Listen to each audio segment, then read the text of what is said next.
قبسات باديسية.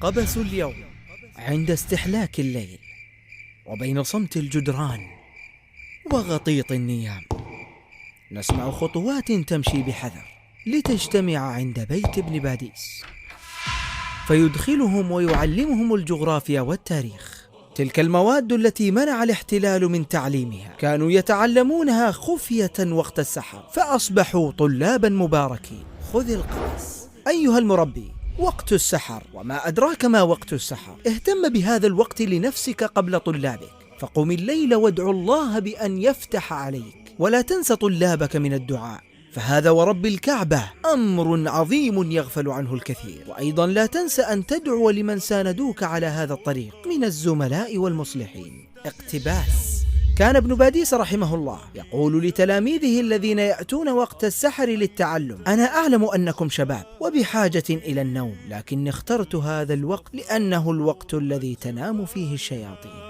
فيا قسنطينة أسقي ثراه بدمع عيوني وأشجانها.